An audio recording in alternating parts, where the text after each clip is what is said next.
Very interesting. So walk me through the numbers. How does this pay me back? Well, that's what I'm happy to be very transparent with you on these things, guys, because my heart is that, you do some of the things in your area, your neck of the woods, and I'd like to partner with you on it so that you can easily walk through this. So I'm happy to share and be transparent with the numbers. My cost on the one we're working on is 150,000. I spent a lot of money on an appraisal. It had to be a commercial appraisal with income approach, cost approach, and comparables. And the two that I'm building appraised at over 600,000. So one would certainly appraise at 300,000. So we own it for a year in order for the money partner to not to have to pay short-term capital gains. And then after that year, if it's sold, then if we're partners, you and I split the $150,000 in profit. And the whole idea is I hold your hand through two of these, and then after two, you don't need a partner. You can go on and do it yourself, because if you split 150, that's 75. 75 plus 75 is 150,000, and now you can go forward and build your own tiny house village. So can you see how easy and you can make this work profitably for you? That sounds really promising, Robin. So we split the 150,000, and we do that twice. That gives me enough to get going myself. How do I build that into financial freedom and ongoing passive income? Well, what we were talking about all along was passive renewable or passive residual income. And that's something that you do and that pays you over a long period of time. So the first two that we build are a lot of work. And the third one, after we completed it, you own it on your own, free and clear, and you manage the property, or you hire someone to manage the property.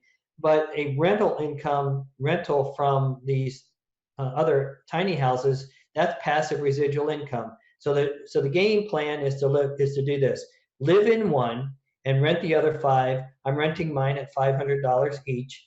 So 5 times 500 is $2,500. Then I'm expecting to electric bills to be around $200 for utilities, then $100 in taxes and $100 in insurance. I'm expecting to net, and you can expect to net in this example, $2,100 a month in passive residual income.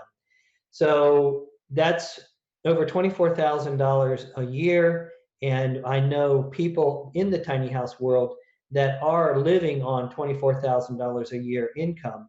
The whole idea here is, guys, we can't rely on Social Security or pensions nowadays. So we need to do something for ourselves, and building a tiny house to live in and then building this to financial freedom is a path to go. Then one thing I wanted to mention here before we go forward is, when you have your tiny house built, where are you going to place it?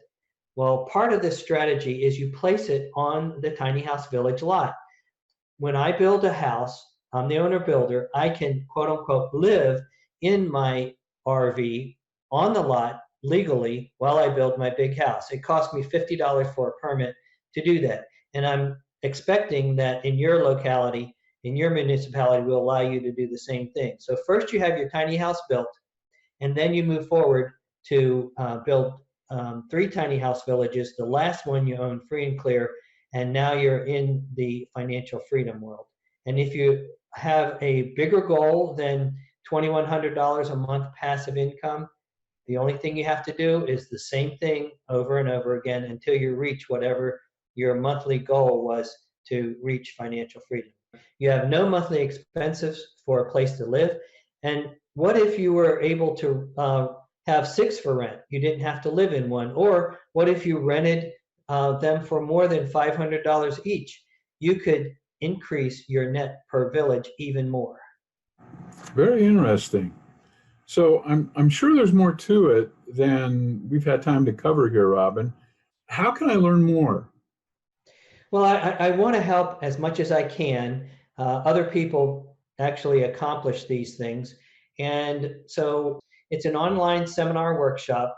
you'll get a license to the plans that we already have. And to sign up for the next workshop, just go to tinyhousecertified.com.